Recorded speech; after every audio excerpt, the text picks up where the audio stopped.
আসসালামু আলাইকুম প্রিয় ইসলাম দর্দি ভাই ও বোনেরা। আজকে আপনাদের কাছে তুলে ধরব তাসাউফ ও তরিকতের ব্যাখ্যা।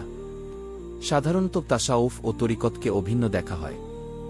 আগের দিনে শায়েখগণ খানকাহ করে দুটোকে একত্রে শিক্ষা দিতেন এবং সেই অনুযায়ী আমল করাতেন, বর্তমান কালের খানকাহের মতো নয়। কাজেই সাধারণ মানুষ যাতে সহজে বুঝতে পারে সেজন্য দুটোকে আলাদাভাবে দেখালাম। এর আরও সুবিধা আছে আমলের ব্যাপারে।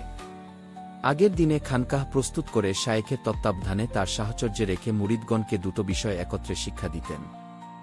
সেজন্য একই অর্থে দুটো শব্দ ব্যবহার করা হতো। তাসাউফ নিজে নিজে আমল করা যায়, কিন্তু তরিকত পীরের তাওয়াজ্জুহ ছাড়া হয় না। তাসাউফ হল দিল ও নাকে পবিত্র করার সাধনা, আর তরিকত হল ফায়েজের দ্বারা তৌহিদের মাধ্যমে আল্লাহ তাআলার মারিফাত ও দিদার লাভ করার জন্য স্তরে স্তরে নূরে ইলাহি পীরের উসিলায় হাসিল করা। তাসাউফের সাধনা ছাড়া নাফস ও দিল পবিত্র করা যায় না এবং পীরের তাওয়াজ্জুহ গ্রহণ করার ক্ষমতা অর্জন করা যায় না। তেমনি তরিকত ছাড়া তাসাউফ পরিপূর্ণ আয়ত্তে আসে না। দুটো পরস্পর সম্পূরক। তাসাউফ অনুসরণ করলে পীরের তাওয়াজ্জুহ হতে তাচির হয়ে ধীরে ধীরে তরিকতের ফায়েজসমূহ আসতে থাকে। তাসাউফ দ্বারা আল্লাহ তাআলার সন্তুষ্টি লাভ এবং তরিকত দ্বারা তার নৈকট্য, মিলন ও দিদার লাভ হয়। তাসাউফ তাকওয়া পর্যন্ত নেয়, তাকওয়া বেহেশতে নিয়ে যায়, তরিকত আল্লাহ তাআলার নৈকট্য ও দর্শন পর্যন্ত নিয়ে যায়।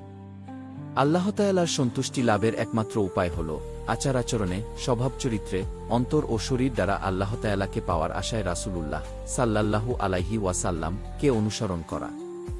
তরিকতে ইরাদত বলে একটি ফায়েজ আছে।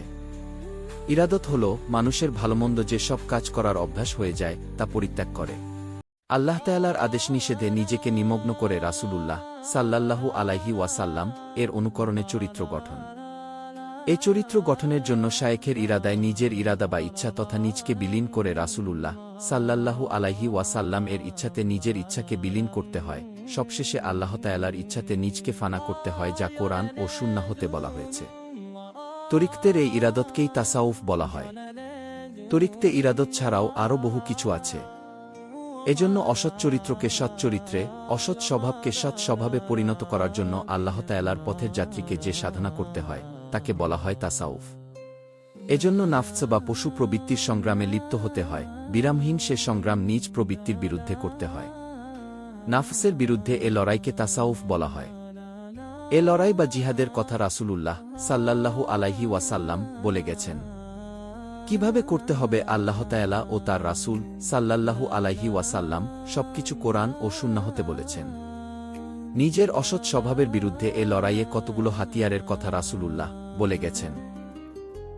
হাতিয়ারগুলো হল মৃত্যু, চিন্তা, তবাহ, জুহদ, সবর, মিথ্যা পরিহার, রসনা সংযত, পরনিন্দা ত্যাগ, বিবাদ বিসংবাদ পরিহার, ক্রোধ দমন, অহংকার বর্জন, বিনয় অবলম্বন, আল্লাহভীতি, রহমতের আশা, শকর, ইখলাস, সত্যপরায়ণতা ও তাওয়াক্কুল বা আল্লাহভীরুতা। কোরআন সুন্নাহতে এগুলো বিক্ষিপ্তভাবে আছে। একটা সুশৃঙ্খল পদ্ধতিতে এসব হাতিয়ার দ্বারা যে লড়াই চালাতে হয় তাকে বলা হয় তাসাউফ। এ পুস্তকে এসব শিরোনামে বিষয়গুলো আলোচনা করা হয়েছে। সবগুলোই নাফসের বিরুদ্ধে জিহাদ, নাফসকে সংযত রাখার ও পবিত্র করার কলাকৌশল। এগুলোর সাথে আরও আনুষঙ্গিক বিষয় এসেছে। নাফস বা মানুষের প্রবৃত্তি জন্মগতভাবেই পশু প্রবৃত্তির অনুসারী। খাদ্যের জন্য, যৌন সঙ্গীর জন্য, বাসস্থান ও নিজের আরামায়েশের জন্য অন্যের সাথে সংগ্রামে লিপ্ত হয়। সেজন্য আল্লাহ দেওয়া সীমার মধ্যে অবস্থান না করে কাম, ক্রোধ, গর্ব, অহংকার, লোভলালসা, প্রতারণা, মুনাফিকি, সুদ, ঘুষ, চুরি, ডাকাতি ও জুলুম নির্যাতন দ্বারা নাফস আপনি ইচ্ছা পূরণ করতে চায়। সেজন্য অবাধ্য নাফসকে প্রশিক্ষণ দিয়ে রাসূলুল্লাহ সাল্লাল্লাহু আলাইহি ওয়াসাল্লামের চরিত্র গুণ অর্জন করতে হয়। তখন স্বেচ্ছায় শরীয়ত পালন করা যায়। নাফসের উপর প্রবল না হয়ে কেউ কামেল বা পূর্ণ মানব স্বভাব অর্জন করতে পারে না। নাফসের সাথে জিহাদি বড় ইবাদত। আল্লাহ তাআলা ভর্ৎসনাকারী নাফসের শপথ নিয়েছেন। তাই এই জিহাদ অনেক গুরুত্ব বহন করে। নাফসকে বশীভূত করতে পারলে আত্মা মানসিকভাবে শক্তিশালী ও পবিত্র হয়। এজন্য দরকার নিজ নাফসকে প্রশিক্ষণ দেওয়া।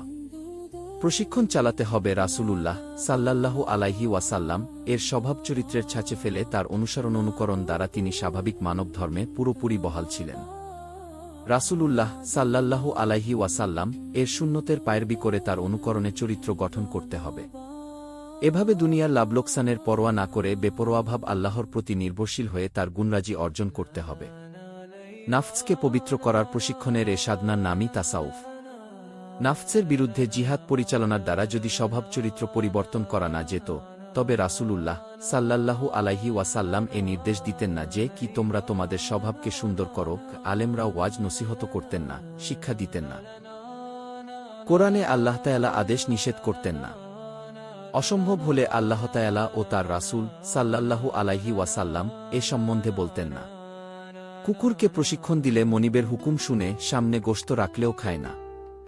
দুর্দান্ত হাতি ও ঘোড়াকে প্রশিক্ষণ দিয়ে মনিবের অজ্ঞাবহ করা যায়, আর সবচেয়ে বুদ্ধিমান প্রাণী মানুষ তার প্রবৃত্তিকে প্রশিক্ষণ দিয়ে রাসূলুল্লাহ সাল্লাল্লাহু আলাইহি ওয়াসাল্লাম এর চরিত্র গুণ অর্জন করতে পারবে না।